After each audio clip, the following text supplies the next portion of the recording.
स्वप्न वो नहीं जो हम रात्रि में देखते हैं। स्वप्न तो वो है जो हमें सोने ही ना दे। समझ में आ रहा है? वैसे ही सुखार्थी के लिए आत्मा की प्राप्ति उसी स्वप्न के समान है जो निरंतर उसको निद्रा से छटपटाकर उठा रही है। निद्रा में भी निरंतर उसको आत्मा ही का संचेतन, आत्मा का ही स्मरण निरंतर बना रही है और इस बल पर वो शांति से सो नहीं पा रहा है।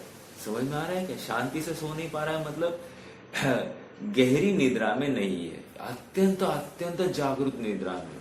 और काल पाकर ऐसा हो जाता है कि जैसे मुनि अवस्था हो गई तो उनको हार्डली एक आध घंटा ही नींद और उसमें उनका काम हो जाता है, अर्थात 24 घंटे में 1 घंटा नींद काफी है। ऐसा उस मुनि अवस्था में इतनी निद्रा घट जाती है। मैं ये कह रहा था, स्वप्न वो नहीं है जो हम रात्रि में देखते हैं, स्वप्न वो है जो हमको सोने ही नहीं दे। दिन की बात ही छोड़ो, रात में भी सोने ना दे, उसको स्वप्न कह रहे। अर्थात निरंतर अपने धगज की, अपने ध्येय के प्रति, अपने धगज के लिए समर्पित हमारा उपयोग, हमारा परिणाम वही हमको सत्यार्थ वस्तु स्वरूप के पास पहुंचाएगा, अर्थात निज वस्तु के पास पहुंचाएगा और शिव रमणी के हम हृदयहार बन जाएंगे। प्रकरण शुभ परिणाम अधिकार का चल रहा है। यह ज्ञान तत्व प्रज्ञापन का अंतिम अधिकार है जिसमें शुभ परिणाम को धुतकारा है, अर्थात उनकी बहुत पिटाई की है। जो मान्यता पड़ी है शुभ परिणाम के प्रति, उस मान्यता को पूरा खंडित किया जा रहा है। शुभ परिणाम अशुभ परिणाम के समान ही है, त्यागने योग्य है, अनादर करने योग्य है। अनादर, शुभ परिणाम का तो अनादर करना ही है। क्यों? क्योंकि वे आत्मा का अनादर करते हैं।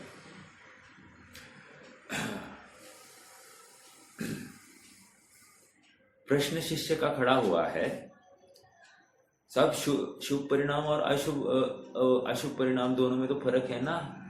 हमने तो बहुत सुन रखा है और इसको भी हम धर्म कहते हैं और आप यहाँ पर शुभ परिणाम की पूरी धज्जियां उड़ा रहे हो। सब हमको क्लियर नहीं हो रही है, हम कंफ्यूज हो गए हैं। आचार्य देव कह रहे हैं, कम यार, तुमने जो सुना है ना वो सही सुना है, गलत नहीं सुना है, लेकिन उसकी अपेक्षा तुम नहीं समझ रहे हो। हम व्यवहार से शुभ परिणाम को अशुभ की अपेक्षा अच्छा कह देते हैं। अशुभ के इससे तो अच्छे है ऐसा समझकर हमने उसको धर्म तक कह दिया।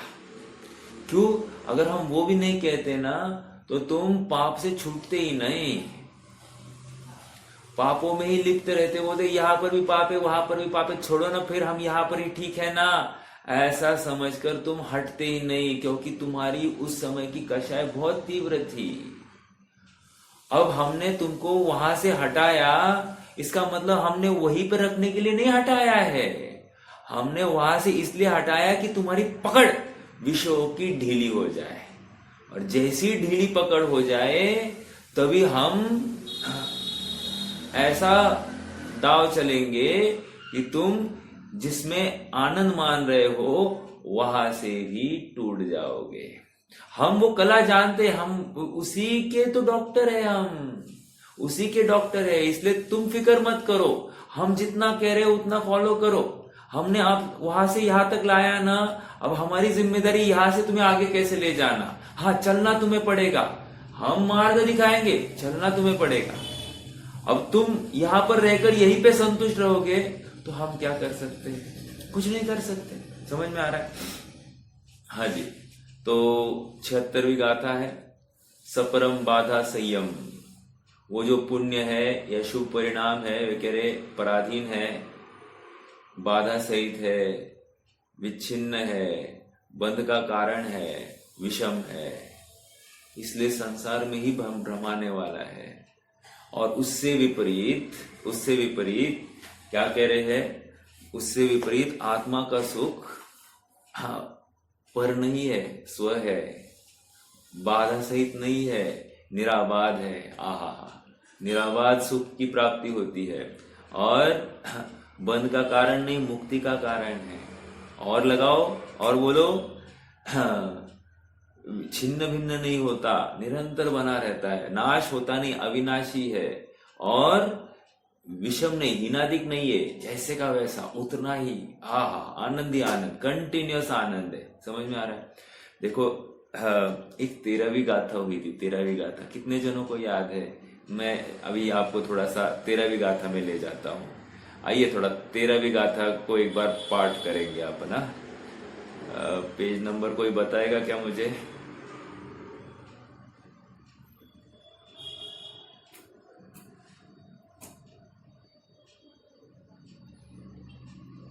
देखो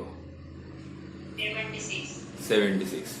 चलिए पढ़ते हैं अपन 13वीं गाथा, एक बार पढ़ लेते हैं।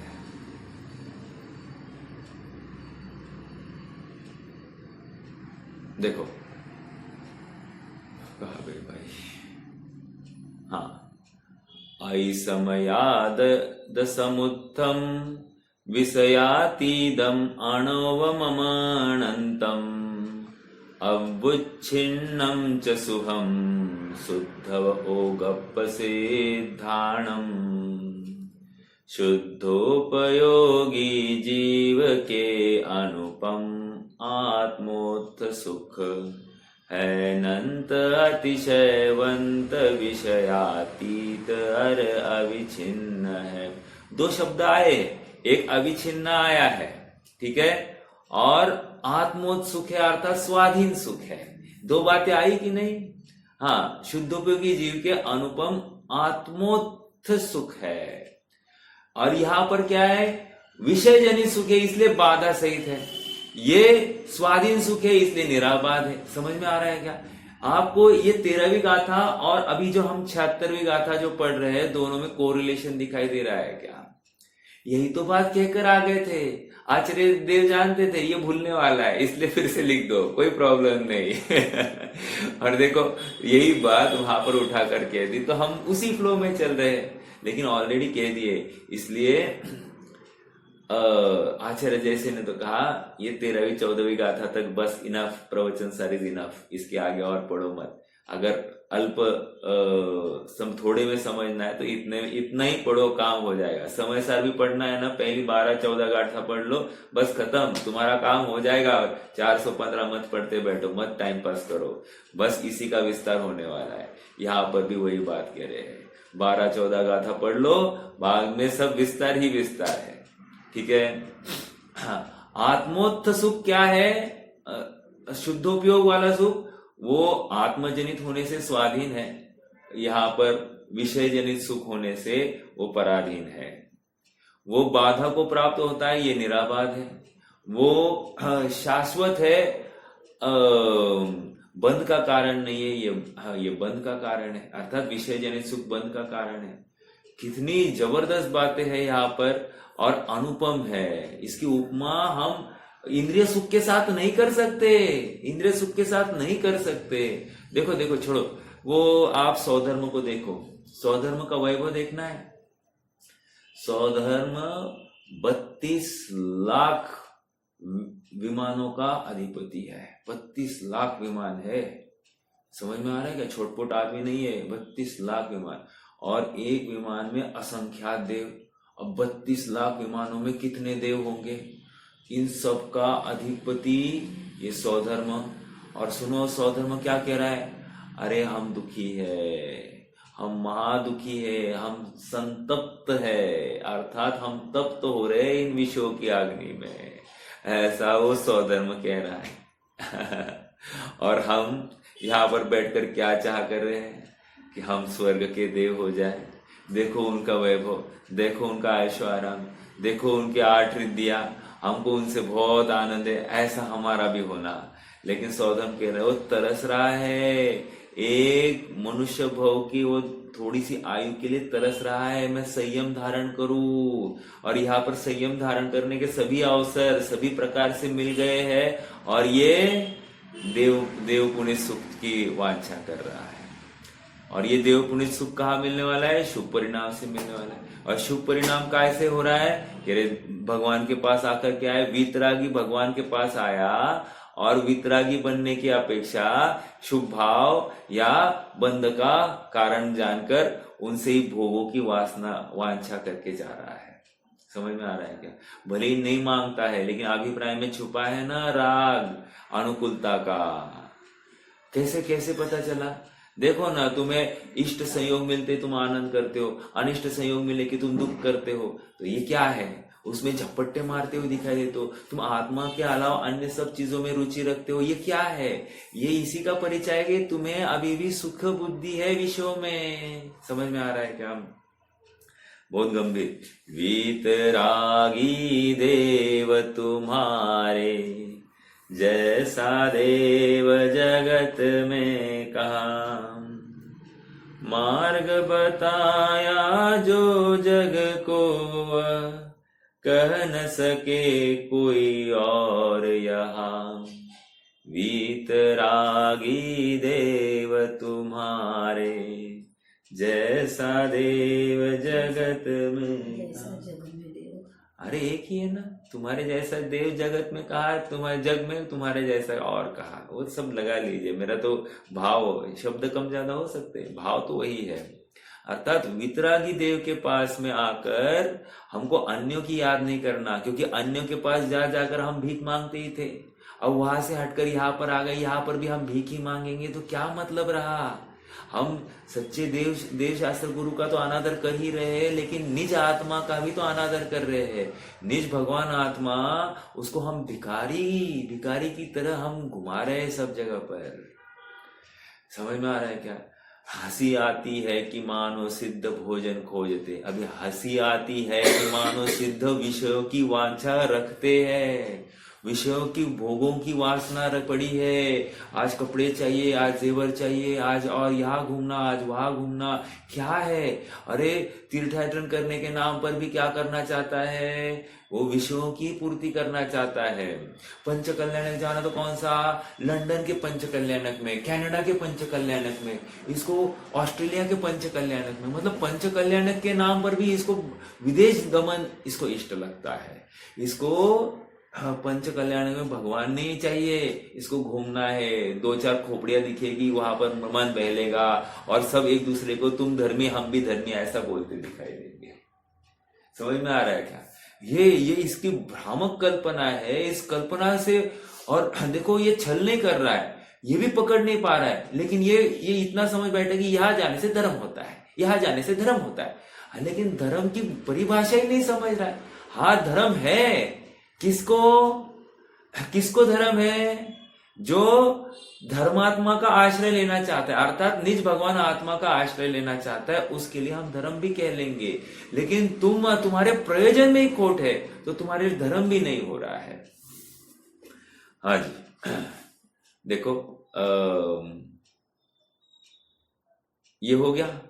अब देखो और एक बात, मेरे ख्याल से स्टार्टिंग की ही गाथा थी कि शुभ परिणाम अधिकार का स्टार्टिंग 68-69 गाथा आई थी ना, वहां पर क्या कहा? शुभ परिणाम कैसे होता है? व्रत आदि के भाव से शुभ परिणाम होता है। तो एक बात और वहां पर कहनी जरूरी थी जो नहीं कही। उन्होंने स्वाध्याय को शुभ परिणाम में कुछ भी नहीं कहा।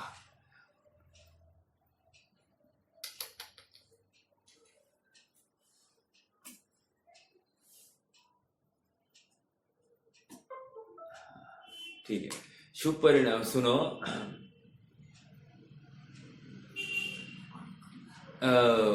स्वाध्याय को उन्होंने कुछ भी नहीं कहा, बाकी सबको कहा, मतलब देव दर्शन आदि सबको कहा, लेकिन स्वाध्याय को उन्होंने कुछ भी नहीं बोला स्वाध्याय के बारे में। ऐसा क्यों किया होगा? ऐसा इसलिए किया, हालांकि स्वाध्याय भी शुभ परिणाम है और वो आत्मा से पतित करता है, लेकिन स्वाध्याय ही एक वो साधन है जिसके माध्यम से वो आत्मा को समझे। अन्य कहाँ से समझेगा? इसलिए उसको संभाल कर रखा है। वो उसको, हालांकि वो भी आत्मा से विमुख ही रख रहा है, लेकिन आत्मा को समझाने में स्वाध्याय ही एक प्रबल साधन है, इसलिए स्वाध्याय की बात नहीं रखी। हालांकि हमने चर्चा में तो मैंने तो स्वाध्याय को भी शुभ भाव कहकर उसको भी हेम बताया था, लेकिन वहां पर उल्लेख नहीं है, आप देख लेना। ये दो बातें हो गई। अब देखो यहाँ पर 76वीं गाथा का थोड़ा सा अपन जयसेन स्वामी की भाषा को समझते हैं और फिर आगे बढ़ जाएंगे।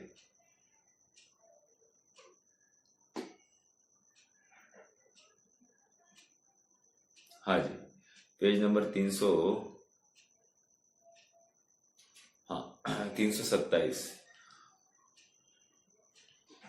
साता के उदय कहा गया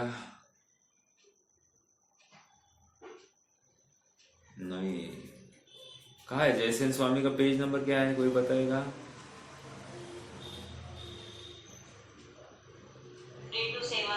327 ही है। देखो इन हाँ नहीं, ये तो स्वामी जी का भाव है, यहाँ पर उसके पहले होना चाहिए।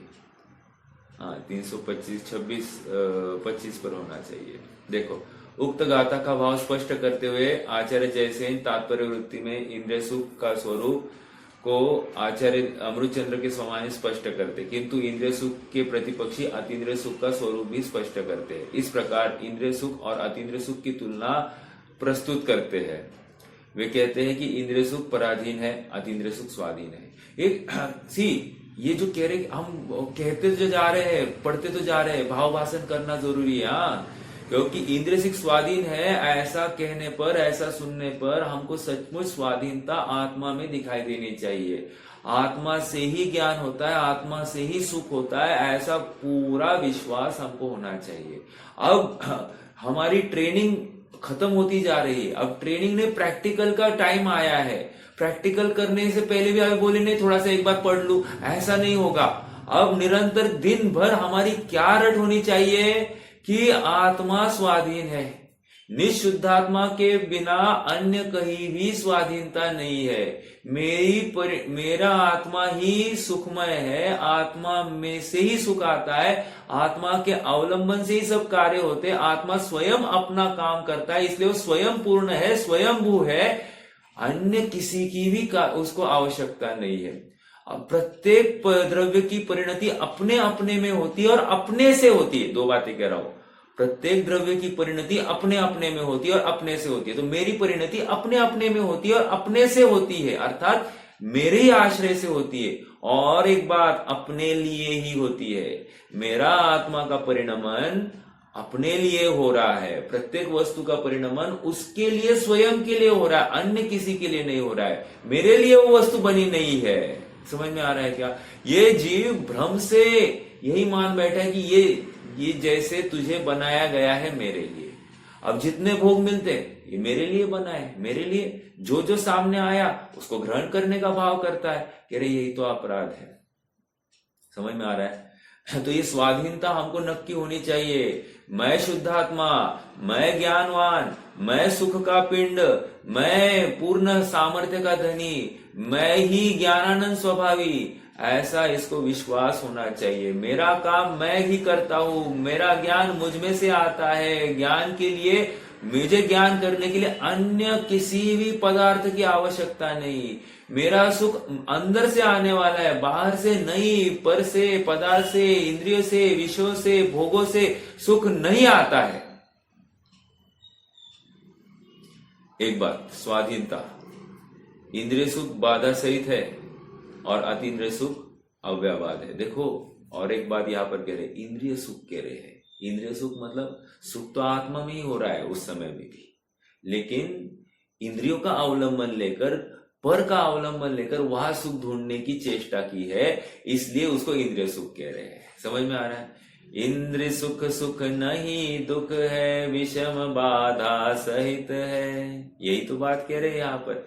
इंद्रिय सुख सुख नहीं दुख है, विषम बाधा सहित है बंध का कारण दुखद, पर तंत्र है विच्छिन्न है।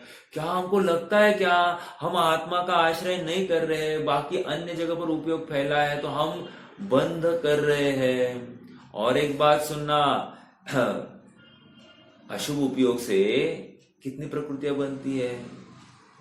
7 प्रकृतियां तो बनती ही बनती है, और किसी काल में 8 प्रकृतियां बनती है। और शुभ उपयोग से कितनी प्रकृतियां बनती होगी? अरे उस समय में 7 प्रकृतियां बनती ही बनती है, कुछ भी फर्क नहीं पड़ा, सेम है बात। तो फिर क्यों इतना आनंद करता है कि मैं धर्म कर रहा हूं, मैं धर्म कर रहा हूं? इसलिए आत्मा का भान जरूरी है, आत्म वस्तु की रुचि जरूरी है। आत्मा की रुचि बिना किया गया सारा प्रयास निरर्थक है, व्यर्थ है, क्योंकि तुमने बीज बोया ही नहीं, तुमने पूरे खेत की मशागत की, उसको फेंसिंग लगा दिया, और तुमने बीज ही बोया नहीं। तो कैसा किसान है रे कि तुझे बीज ही तूने बोया नहीं, बाकी सब कुछ कर दिया। तूने शास्त्र अभ्यास किया, जिनवानी के पास आया, जिनेन्द्र देव के पूजन आदि की, सब किया, लेकिन तुझे सुख क्यों नहीं आया, रिजल्ट क्यों नहीं आया? क्योंकि तूने बीज ही नहीं बोया। देखो, कहने के लिए कितनी सरल है, लेकिन ये कितनी बड़ी थप्पड़ है हमारे लिए कि हमने बीज नहीं बोया। आप सोचो तो सही, हमने पूरी मेहनत की और फिर फसल के योग्य वो बीजारोपण ही नहीं किया, मतलब लोग हमको क्या कहेंगे? चलो हमको नहीं, हम किसी और ने ऐसा किया ये देखेंगे तो हम क्या कहेंगे, क्या पागल है रे, इसके माथे पर परिणाम हुआ, ऐसा बोलेंगे कि नहीं? हम स्वयं कहेंगे ऐसा। तो आचार्य देव हमको वही कह रहे, भाई तू भी यही तो कर रहा है, और क्या है, पूरा खेती की मशागत कर रहा है, कषाय की मंदता कर रहा है, सब कर रहा है, मान लिया, लेकिन प्रयोजन जो था तुम्हारा शुद्धात्मा, उस शुद्धात्मा के लिए क्या प्रयास किया? हाँ, तुमने मेरे लिए क्या किया? ऐसी हर पत्नी पति को पूछती है और पति भी पत्नी को पूछता है, तू मेरे लिए क्या कर दिया आज तक, तूने मेरे लिए, है कि नहीं? आत्मा भी यही कह रहा है हमको, तूने मेरे लिए क्या किया? अर्थात उस परिणाम ने कुछ भी नहीं किया आत्मा के लिए। ये सब भगवान मिले, मेरे पास भगवान है, मेरे पास जिनवानी है, मेरे पास सब विषय भोग है, सारी अनुकूलताएं मेरे पास में है। अब तेरे पास क्या है? फिर भी तू खाली है, कंगाल है। समझ में आ रहा है क्या? ऐसा कंगाल क्यों हुआ? क्योंकि इसने एक अपने आत्मा का अनादर किया। आत्मा में सुख है, आत्मा में शांति है, प्रत्येक वस्तु अपने ही सत्व, अपने ही सत्ता का वो ग्रहण करती है, अन्य की सत्ता को ग्रहण करने में समर्थ नहीं है, पर का इसमें प्रवेश नहीं है, पर पदार्थ इसमें कुछ भी कर नहीं सकता है, जितना भी करता है ये सब इसके ही विकल्प है और कुछ नहीं है। देखो, वे कहते हैं इंद्रिय सुख पराधीन है, अतीन्द्रिय सुख स्वाधीन। इंद्रिय सुख बाधा सहित है, अतीन्द्रिय सुख अव्याबाद है। अव्याबाद, बाधा ही नहीं है। देखो ना, इंद्रिय सुख में कितनी बाधा है, कितनी बाधा है, एक के बाद एक, एक के बाद एक, भोग नहीं सकता। इंद्रिय सुख खंडित हो जाने वाला है, अतीन्द्रिय सुख अखंड है, अखंड अपनी वस्तु ही प्राप्त होती है। इंद्रिय सुख खंडित क्यों कह रहे? अभी एक इंद्रिय, फिर दूसरी इंद्रिय, फिर तीसरी, उसमें भी एक इंद्रिय के ही अनेक भोग हो सकते हैं। तो हर भोग के पीछे उसका वो सुख खंडित हो रहा है। मीठा खाया, मीठे के बाद में नमकीन चाहिए, नमकीन के बाद में तीखा चाहिए, तीखे के बाद में ठंडा, ठंडे के बाद में गर्म। ये जितनी भी बातें चल रही है, ये क्या है? कह रहे खंडित हो रहा है तुम्हारा सुख। ओहो, आगे, इंद्रिय सुख बंध का कारण है, अतीन्द्रिय सुख बंध का कारण नहीं है। इंद्रिय सुख विषम अर्थात हानि वृद्धि सहित है, और अतीन्द्रिय सुख सम अर्थात हानि वृद्धि रहित है। ठीक है, अभी बाकी के भाव जो है ये काफी विस्तार है यहाँ पर।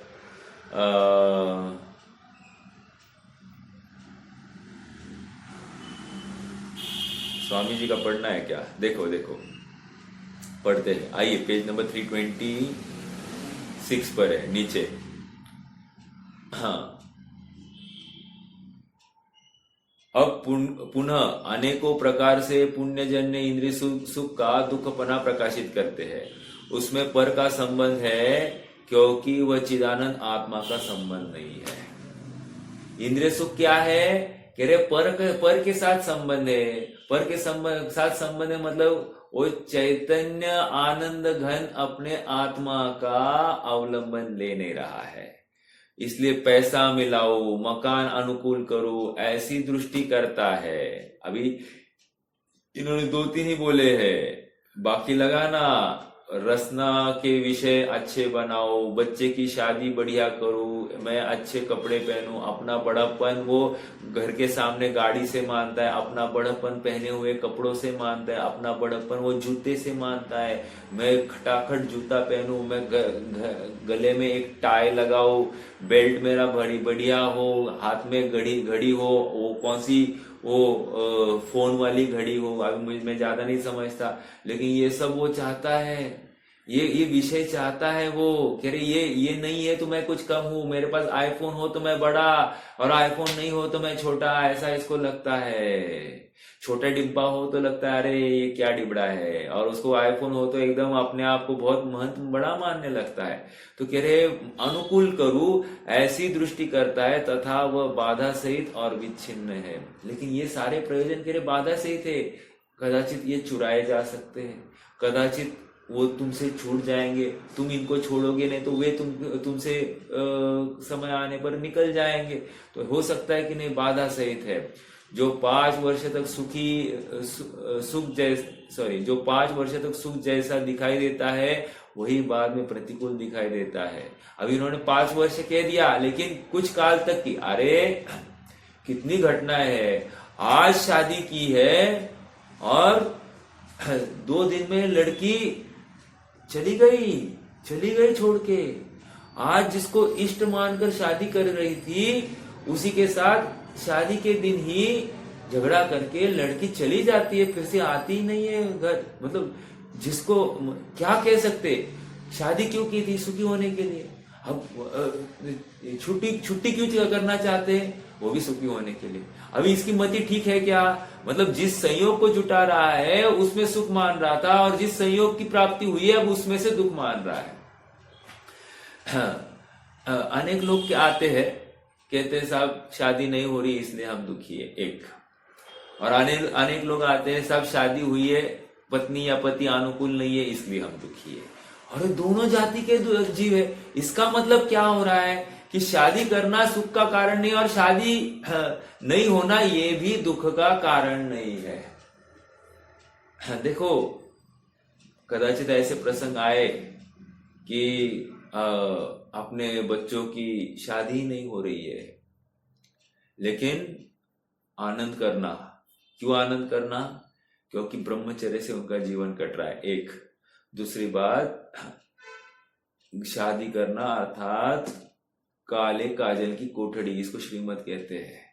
काले काजल मतलब उसमें ऐसा कीचड़ है कि उसमें पैर रखने के बाद में वो दाग तुम्हारे कमीज पर लगेगा ही लगेगा।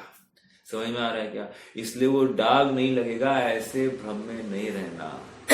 दिन रात तुमको उसी में उलझना पड़ेगा, और उसी संबंधी विकल्पों में तुम्हारा जीवन बर्बाद हो जाएगा।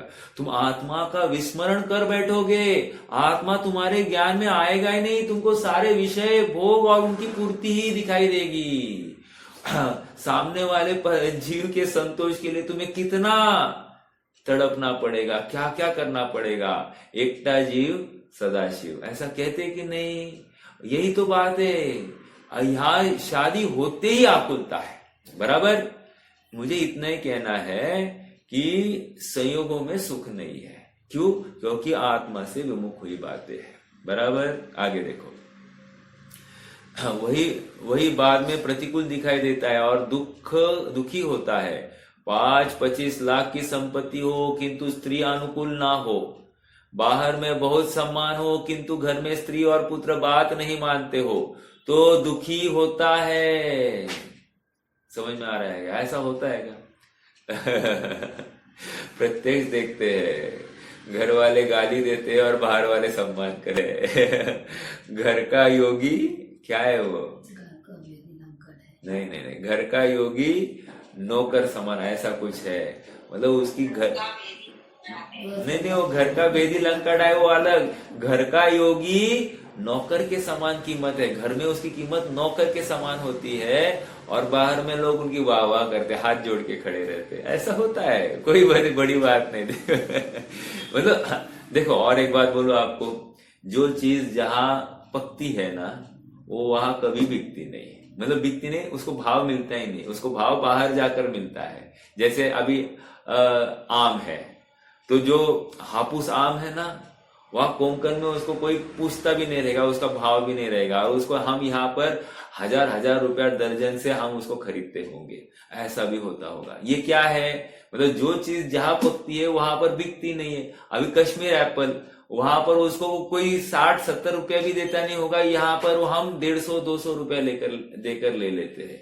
यह क्या है, वो भाव ऐसे, मतलब जो चीज जहां पर बनती वो उसका भाव वहां पर नहीं होता है।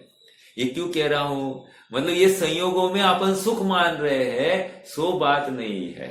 ओके, 5-25 लाख की संपत्ति हो किंतु स्त्री अनुकूल ना हो, काहू के घर कलिहारी नारी कै बैरी संभाई, काहू के दुख बाहिर दिखे काहू के उर दुचिताई। हमारे चित्त में दुष्परिणाम हो तो क्या कहेंगे।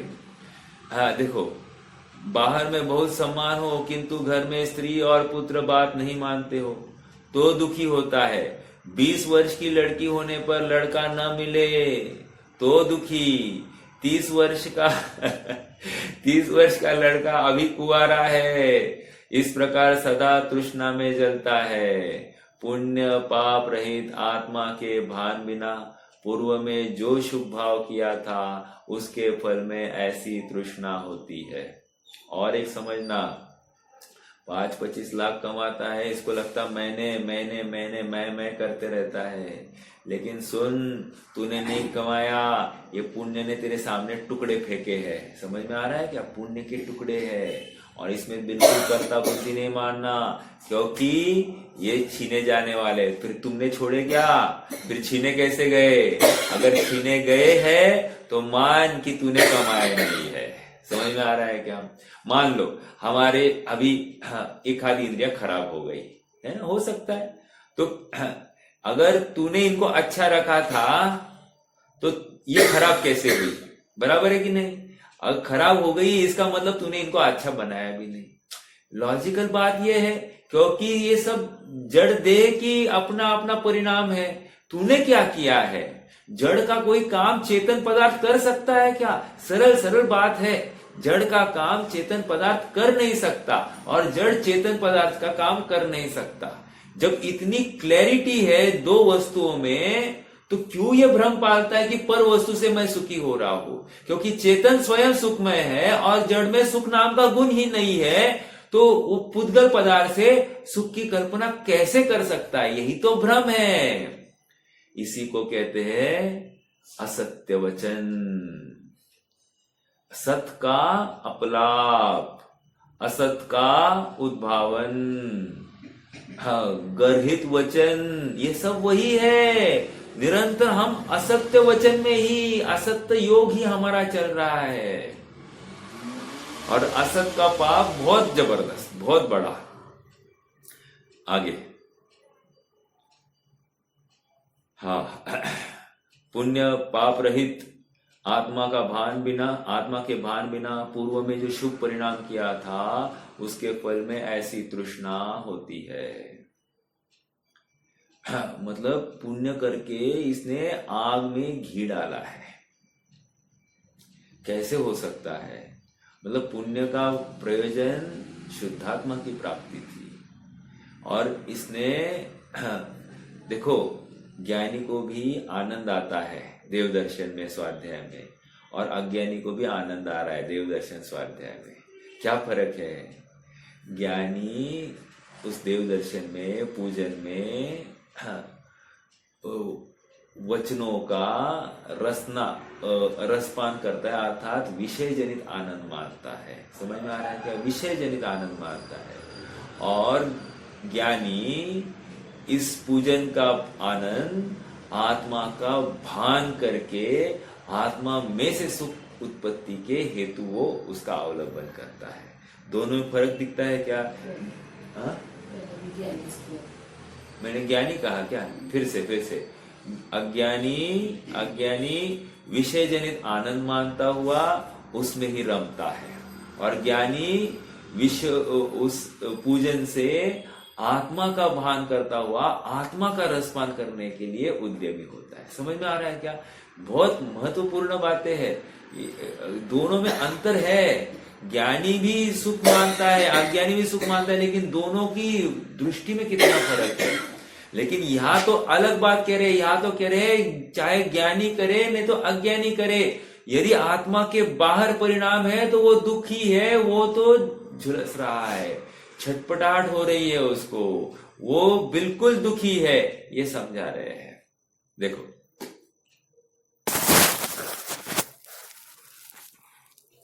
ये सुख पर के संबंध वाला है, जो पराश्रयता के कारण पराधीन है। जैसे यदि नाक काम नहीं कर रहे हैं तो सूंघ नहीं सकता, आंख ठीक ना हो तो दिखाई नहीं देता, जीभ ठीक ना हो तो स्वाद नहीं ले सकता, पराधीनता दिखा रहे हैं। इस प्रकार इंद्रिय सुख पर के संबंध वाला होने से पराधीन। खाने को नहीं मिलता, पानी की इच्छा होने पर पानी नहीं मिलती। कौन? क्या है ये? कृष्ण। ठीक है, पानी की सुख, पानी की इच्छा होने पर पानी नहीं मिलता, तीन खंड का अधिपति, उसको नहीं मिल रहा है। खाने को नहीं मिलता, भोग की इच्छा के समय स्त्री नहीं मिलती। इस प्रकार इंद्रिय सुख में बाधा पड़ती है, इसलिए उनमें उसमें अत्यंत आकुलता होने से वे दुख ही है। दो बातें हो गई। तीसरा, साता का उदय काल अल्प होता है, असाता के कारण सामग्री चली जाती है। सेठपना, राजपना, अमलदारपना अर्थात कलेक्टर चला जाता है, इसलिए इंद्रिय सुख उसके विपक्ष ही उत्पत्ति वाले हैं। पूर्व के शुभ भाव क्षणिक है, इसलिए उनके फलस्वरूप संयोग भी क्षणिक होते हैं। निमित्त का अनुभव करता हुआ सुख भी क्षणिक है, इसलिए वह विपक्ष की उत्पत्ति वाला है। और लास्ट, इंद्रिय सुख राग द्वेष की उत्पत्ति करता है, इसलिए बंध का कारण है। इंद्रिय सुख हानि वृद्धि होने से अस्थिर है, इसलिए वह दुख ही है। 5 लाख की संपत्ति हो, थोड़े ही समय में 5,000 की रह जाती है। बाहर में सम्मान हो, अंदर में दिवालिया हो। इस प्रकार इंद्रिय सुख हानि वृद्धि वाला है। अतः पुण्य भी पाप के समान दुख के साधन है, ऐसा सिद्ध हुआ। ठीक है। अब यहाँ पर बहुत लिखा है कि जब दांत थे तब चने नहीं, और जब चना है तब दांत नहीं। ये सब अभी आप पढ़ लीजिए। ओके, इसी का विस्तार है। मूल बात इतनी है, पराधीनता में सुख नहीं है और हम पराधीन है, ये स्वीकार करना। जैसे इंद्रिय का अवलंबन लिया, मैं पराधीन, और पराधीनता सो दुख। समझ में आ रहा है क्या? हमको कोई पकड़ कर रखे तो हमको बंधन लगता है, हमारी आंख कोई बंद करे तो हमको बंधन लगता है, हमारे कान कोई बंद करे तो हमको बंधन लगता है, हमारा मुंह, हमको कोई बोले चुप चुप चुप बैठ, बिल्कुल बोलना नहीं बोलना, तो इसको लगता है कि नहीं मुझे बोलने से रोका गया, अपमान, घोर अपमान। लेकिन यहाँ पर लेकिन ये कह रहा है कि ये पराधीनता तुझे वहां पर भाषित हो रही है, तुझे बोलने का भाव होना यही अपराध, तुझे देखने का भाव होना यही पराधीनता, तुझे सुनने का भाव होना यही पराधीनता है, ये स्पर्श करने का भाव हुआ यही पराधीनता है, यही दुख है। समझ में आ रहा है क्या? अरे हम चिंतन तो करें, मात्र एक विकल्प भी हो जाए पर संबंधी तो भी हम दुखी है, मन का अवलंबन हो गया तो भी दुखी, कुछ भी कोई भी गेय नहीं है सामने, और फिर भी ऐसा हो सकता है कि नहीं, हमको जो रुचिवंत गेय वो बराबर दिखाई दे रहा है ना? पीते कारागारे तमसिच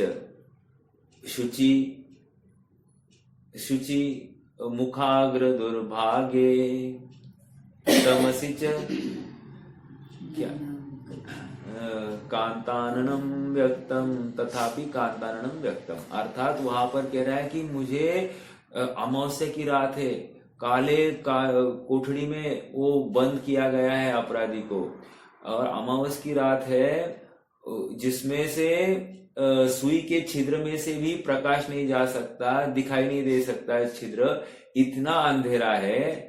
अब कह रहे ऐसे अंधेरे में भी किसी अपराधी को अपनी और उसके आंखों पर पट्टी भी लगाई है, और एक बात, आंखों पर काली पट्टी भी लगाई है, और ऐसी अवस्था में भी इसको अपनी प्रियतमा का चेहरा एकदम स्पष्ट दिखाई देता है। अगर उसको अपनी प्रियतमा का चेहरा स्पष्ट दिखाई दे रहा है अर्थात रुचि है, तभी तो वो चीज दिखाई दे रही है। उसी प्रकार जिसको आत्मा की रुचि है, चाहे वो जहां पर भी हो, उसको आत्मा दिखाई देगा कि नहीं दिखाई देगा। बाहर की परिस्थितियां उसको पर मतलब आत्मा को देखने में बाधक हो सकती है क्या? अरे वहां पर नारकीकृत वेदना होती हुई भी वह आत्मा को देख पाते हैं, और हम इतने अनुकूलता में बैठे वाले हम आत्मा को नहीं देखे, तो ये बहुत बड़ी नाइंसाफी है ना? समझ में आ रहा है क्या? ठीक है।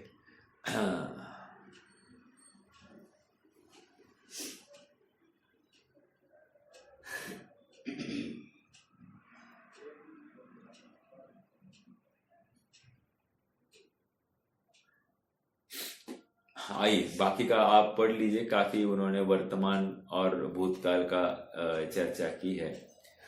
हाँ, आज 77वीं गाथा को अपन पढ़ते हैं अभी। हाँ, इसी बात का अभी एक्सटेंशन है, इसलिए मैंने ज्यादा उसमें विस्तार नहीं किया। विगत गाथाओं में अनेक तर्क और युक्तियों से यह सिद्ध किया गया है कि इंद्रिय सुख नहीं है, दुख ही है। अब इस गाथा में यह समझा रहे हैं कि जब पाप के उदय में प्राप्त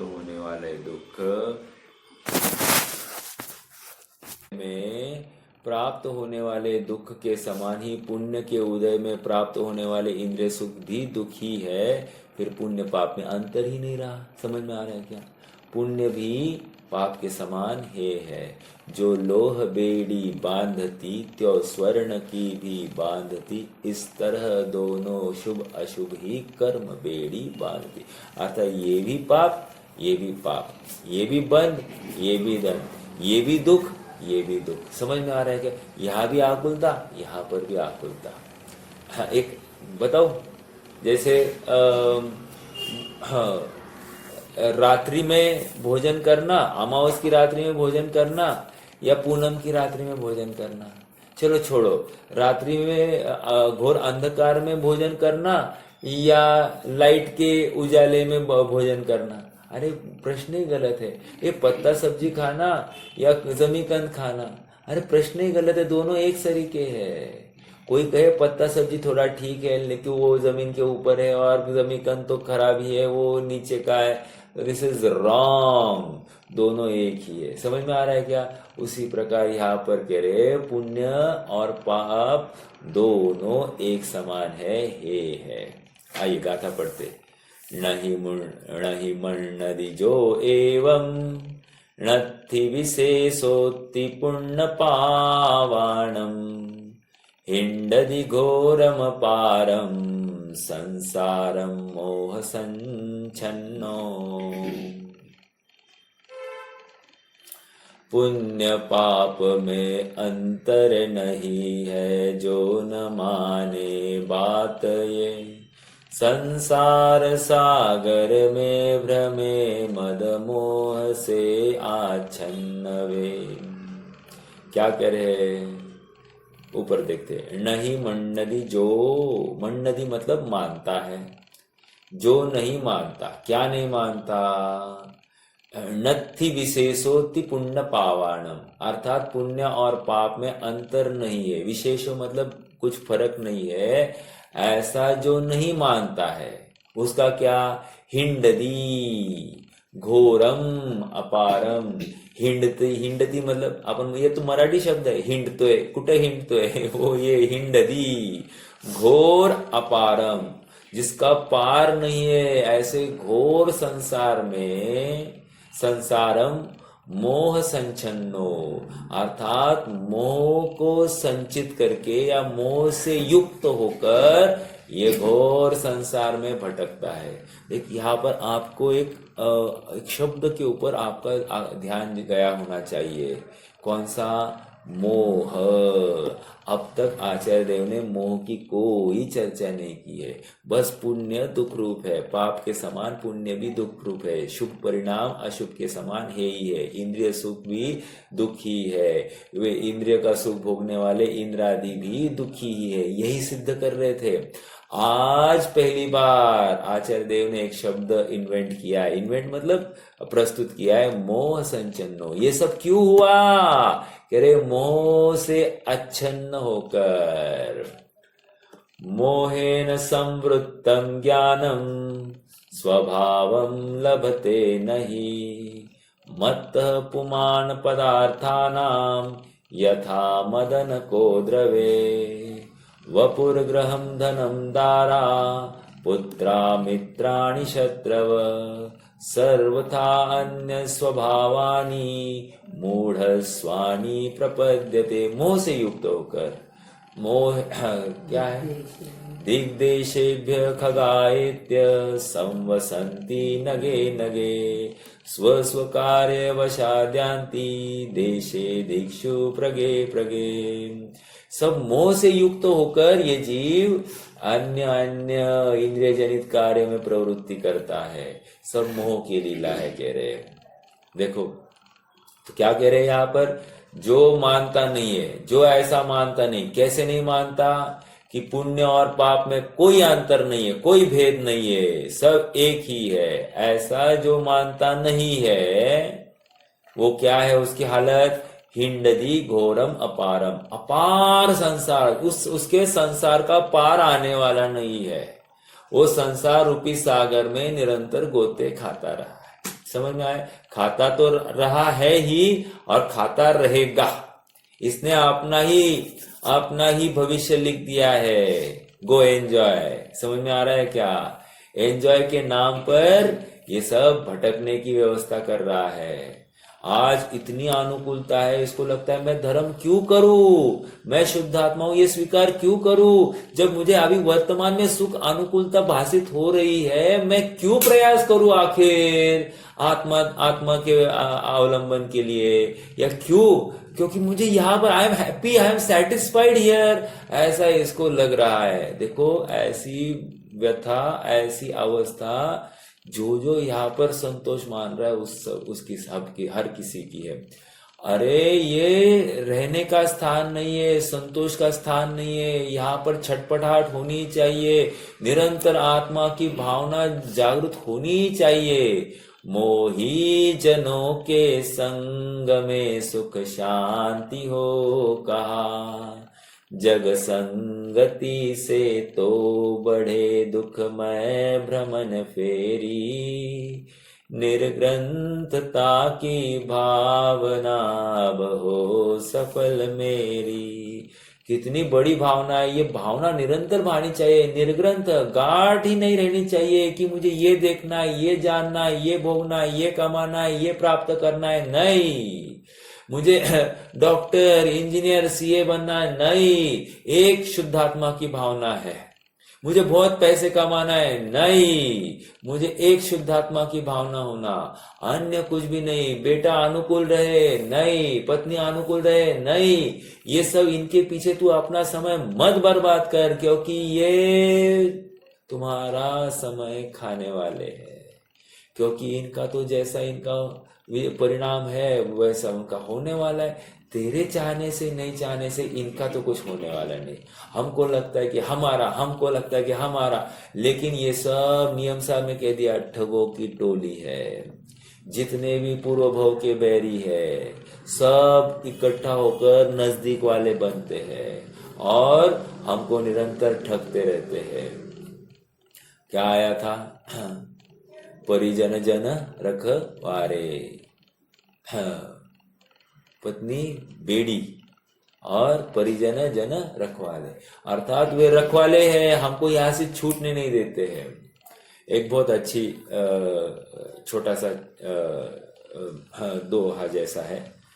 नौ द्वारे का पिंजरा तामे सुआ समाए, उड़ने को अचरज नहीं, अचरज ताम समाए। क्या हो गया? कह रहे 9 द्वारे का पिंजरा। हाँ, 9 द्वार है ना, 9 द्वार बहे घिनकारी, अस देह करे किम यारी। ये 9 द्वार बहुत कार्यकारी थे। इनको अभी ये मल द्वार कहकर इनको बदनाम किया गया है, लेकिन समझना 9 द्वार के माध्यम से तुम्हारी चेतना व्यक्त हो रही थी। तुम चेतन पदार्थ हो, ये व्यक्त हो रहा था सब। ये सब हो गया, लेकिन इसने क्या किया? उन 9 द्वार, जब भी 9 द्वार खुले तो ये आंख बंद कर बैठता, जबकि 9 द्वार खुलते ही इसने भी अपनी दृष्टि सही करनी चाहिए थी। ओके, अर्थात वो छूटने का अवसर था। छूटने का अवसर मतलब क्या? कि इससे मैं भिन्न हूं, ये नक्की करने का काल था। जानने वाला पदार्थ मैं हूं, ऐसा नक्की करना था। और इसलिए द्वार तो खुले हैं, वो पिंजरा ऐसा है कि इसके द्वार खुले हैं, और इन द्वारों के माध्यम से ये कभी भी उड़ सकता है। उड़ सकता है मतलब सच्चा निर्णय कर सकता है, राइट? तो आश्चर्य की बात, ये उड़ा नहीं है। और उड़ा नहीं है अर्थात उस पिंजरे में इतना वफादार की तरह बैठा है। मतलब है तो तोता और बैठा है कबूतर जैसे। समझ में आ रहा है? कबूतर ऐसा है ना, एक दाना डालो बैठेगा वहीं पे, और तोता उसको बढ़िया से बढ़िया चीज डालो तो वहां रुकेगा नहीं। समझ में आ रहा है क्या? लेकिन आश्चर्य की बात, ये तोता ऐसा ट्रेन हो गया है इस पराधीनता को, उसी में संतुष्ट हो गया है। एक मराठी कवि ने एक लिखा है ना, सुसंगति सदा घड़ो सुजन वाक्य कान। ये रामदास का ही मेरे ख्याल से छंद है। सुसंगति सदा घड़ो सुजन वाक्य कानी पढ़ो। हाँ, वियोग जड़ता रड़ो मन भव चरित्री जड़ो। कदंद्री कमळी दड़ो मुरड़िता हटाने रड़ो। कुछ है, अभी मैं पूरा वो बोल नहीं पकड़ पा रहा हूं। इसमें इतना ही है कि एक तोता है। तोता ऐसा कह रहा है कि स्वतंत्र मन वृत्तीच्या घडोघडी सुखाचे स्मरे। उसकी एक लाइन ऐसी है कि वो तोता ऐसा विचार कर रहा है, अभी बंधन में है, और बंधन में ऐसा हुआ है कि वो निरंतर, मैं स्वतंत्र था तो मैं कितना स्वच्छंद और आनंद से यहाँ वहां भटक पा रहा था। आज मुझे यहाँ पर बैठकर भले ही बहुत बढ़िया से बढ़िया चीजें मिल रही है खाने के लिए, लेकिन वो तो आनंद नहीं है। उसी प्रकार यहाँ पर कह रहे, स्वाधीनता का आनंद विशेष है, पराधीनता का आनंद वैसा आनंद नहीं है जैसा स्वाधीनता का है। वो आत्म आश्रित है और ये इंद्रिया आश्रित है, पराधीन है, विच्छिन्न है, बाधक है और टूट टूट कर आता है। वो अनुपम है और चाहे जितना रसपान करो, अनलिमिटेड है। समझ में आ रहा है क्या? असीम, अनुपम, उसका अंत नहीं है, इतना आनंद है। कितनी बड़ी बात है ना। मतलब हमको पराधीनता में दुख भाषित नहीं हो रहा, ये सबसे बड़ा अपराध है। आज सबसे पहले स्वयं को कहना मैं अपराधी हूं। क्यों? क्योंकि मैं पराधीनता में विश्वास रखता हूं, या पराधीनता इंद्रियों के अधीन होकर ही मैं विषय भोगों या सुख की कल्पना कर रहा हूं। आज मुझे दिखने में कम आ जाए तो मैं आकुलता होती है, आज सुनने में कम आ जाए तो आकुलता, रसना इंद्रिया ठीक नहीं हो तो आकुलता होती है, स्पर्शन इंद्रिया ठीक नहीं हो तो आकुलता होती है। समझ में आ रहा है क्या? अर्थात मैं पराधीन हूं और इसीलिए मैं दुखी हूं। जिस दिन मैं स्वाधीन हो जाऊंगा, मैं भी जिनेंद्र भगवान के जैसा बन जाऊंगा। उन्हें जिनेंद्र क्यों कहते हैं? क्योंकि उन्होंने इंद्रियों के ऊपर जय प्राप्त की है। मैं भी जिनेंद्र बनूंगा। कैसे? इंद्रियों के ऊपर विजय प्राप्त करके, अर्थात उनका अवलंबन लेना छोड़ दूंगा। उनका अनाश्रय होना ही, उनके आश्रयभूत नहीं होना ही जिनेंद्र है। और सच्चा जिनेंद्र भगवान का भक्त आत्मा की ही आराधना करता है, अतीन्द्रिय सुख, अतीन्द्रिय आनंद, अतीन्द्रिय ज्ञान का ही निर्णय करता है। बहिरंग आनंद, इंद्रिय जनित आनंद, इंद्रिय जनित ज्ञान का वो अत्यंत अत्यंत निषेध करता है ना। आगे बढ़ते हैं, देखो इसका अर्थ देखिए। हाँ, आचार्य अमृतचंद्र तत्व प्रतिपिका टीका में इस प्रकार इसका अर्थ स्पष्ट करते। विगत गाथाओं में प्रतिपादित वस्तु स्वरूप के अनुसार जब परमार्थ से शुभाशुभ उपयोग में एक, सुख दुख में दो, द्वैत नहीं ठहरता। द्वैत नहीं ठहरता मतलब उनमें दो पना नहीं है, एक पना है, अद्वैत है वे। समझ में आ रहा है क्या? द्वैत मतलब दो पना, तो सुख अलग है दुख अलग है, ऐसा नहीं। सुख अलग और दुख दोनों, पुण्य और पाप दोनों क्या है? अघ है, पाप है, अशुद्ध है। ठीक है, तब पुण्य और पाप में द्वैत कैसे ठहर सकता है? नहीं ठहर सकता।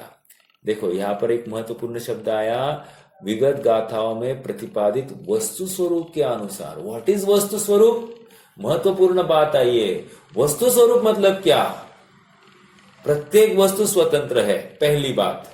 प्रत्येक वस्तु अपने में ही तिष्ठती है, दूसरी बात। प्रत्येक वस्तु को काम अपने आधार से करती है, दूसरे के आधार से नहीं करती है, तीसरी बात। चौथी बात, प्रत्येक वस्तु में अनंत गुण है और वे अनंत गुण उसी वस्तु की संभाल के लिए है, अन्य किसी की संभाल करने के लिए नहीं है। प्रत्येक वस्तु अपने ही स्वभाव को प्राप्त होती है, अन्य किसी के स्वभाव को प्राप्त नहीं होती है। ऐसा सहज उसका सुंदर सामर्थ्य है। समझ में आ रहा है क्या? ऐसा उसका वैभव है, ऐसी उसकी लक्ष्मी है, और यही मेरी सच्ची संपत्ति है। जो ऐसे वस्तु स्वरूप का निर्णय करता है उसकी सहज ही संतोषी बुद्धि आ जाती है। बाहर से सुख की कल्पना छूट जाती है, बाहर से ज्ञान की कल्पना छूट जाती है, और स्वाधीन सुख, स्वाधीन आनंद, स्वाधीन ज्ञान का ही निर्णय और विश्वास ये करता है। अब वो अपने को आत्मा देखता है, किसी अन्य की मिलावट से रहित। आज तक ये संकर कर रहा था, शरीर को भी इसमें जोड़कर अपनी पार्टी में लेता था, और यह मैं आत्मा ऐसा कहता था। आज उसने शरीर को भी बाहर हटा दिया है और शरीर से पृथक निज भगवान आत्मा का निर्णय करके उसका ही विश्वास उसने किया है, और इसीलिए ये सुखी होने वाला है। समझ में आ रहा है क्या? समय तो हो गया है। ये वस्तु स्वरूप, वस्तु स्वरूप बहुत जबरदस्त बात है। हाँ, एक बार हरमन जैकोबी वे पंडित फूलचंद सिद्धांत शास्त्री को मिलने आए, और वे बहुत बड़े फिलोसोफर थे। उन्होंने एक किताब भी लिखी है इंग्लिश की। अभी उस किताब का नाम तो मुझे ज्ञात नहीं है, लेकिन उन्होंने सभी विश्व के दर्शनों का अभ्यास किया था, और दर्शनों के अभ्यास के उपरांत उनको किसी ने सलाह दी थी कि आपने जैन धर्म को हिंदू धर्म में ऐड कर दिया as a branch of Hinduism. लेकिन हाँ, उनको बताया गया कि अगर आपको जैन मत के बारे में कुछ समझना है तो आप एक व्यक्ति को मिलना जिनका नाम है फूलचंद जी सिद्धांत शास्त्री। और आपको आश्चर्य होगा, फूलचंद जी सिद्धांत शास्त्री एक टूटे फूटे घर में रहते थे, टूटे फूटे घर में। एक दूसरी बात, वो जब बाहर आए फटे कपड़े में आए थे, फटे कपड़े में। और देखो उनको कोई शल्य नहीं रहा कि ये अंग्रेज मेरे सामने आया और मैं उसके सामने कैसे, मतलब कुछ नहीं, एकदम सरलता से। और उनको पूछा कि मुझे फूलचंद सिद्धांत शास्त्री से मिलना है। उन्होंने कहा मैं ही हूँ। ये इसने उनका हुलिया देखकर उसको लगा रही ये कैसा विद्वान हो सकता है, कैसा ज्ञानी हो सकता है। और फिर उसने पूछा, लोगों ने मुझे आपके बारे में बहुत बताया है, वो कहते हैं मैं किताब लिख रहा हूँ और मैं चाहता हूँ कि आप मुझे जैन दर्शन को हिंदू धर्म से अलग है, जैन हिंदू दर्शन से अलग है, ऐसा हमको बता। तो उन्होंने कहा वस्तु स्वातंत्र्य ये जैन धर्म का प्राण है, जैन धर्म का आत्मा है, जिनागम का अमोघ अमृत है। और ये अमृत अन्य किसी जगह पर नहीं है। अन्य जगह पर पराधीनता है। एक तो देवों की अधीनता है, देव हिलाते पत्ते, देव हवा चलाते, देव उठाते, देव सुलाते, देव मारते, देव अच्छा करते, देव बुरा करते, सारा काम देवों के खाते में डाला है। यहाँ पर हमारे जैनियों में कोई भी कुछ भी करने में समर्थ नहीं है। एक वस्तु दूसरे वस्तु के लिए नपुंसक है, उसको भोगने में असमर्थ है, ऐसी हमारी जैन फिलॉसफी है। हम भगवान को मानते हैं लेकिन आत्मा आश्रित भगवान को मानते हैं। हम ज्ञेय आश्रित भगवान को या फिर विषय आश्रित भगवान को या विषय में रमने वाले भगवान को नहीं मानते। हम वीतरागी भगवान को मानते हैं, हम रागी द्वेषी भगवान को नहीं मानते। यह अन्य और मत में और हमारे मत में अंतर है। स्वतंत्रता ये जैन धर्म का प्राण है। वस्तु स्वातंत्र्य ये जैन धर्म का प्राण है। अपने अपने सत्व को सर्व वस्तु विलसाय, ऐसा चितवे जीव तब परत मम तन थाय। निर्मल अपनी आत्मा देह अपावन गे, जानी भव निज भाव को या सो तजो सने। बहुत गंभीर बातें हैं, गंभीर चिंतन है। मुझे अपने शुद्धात्मा की प्राप्ति जल्द से जल्द हो जाए। सुखी होने का अन्य कोई भी कारण नहीं, मार्ग नहीं। एक शुद्धात्मा का अवलंबन ही सुख का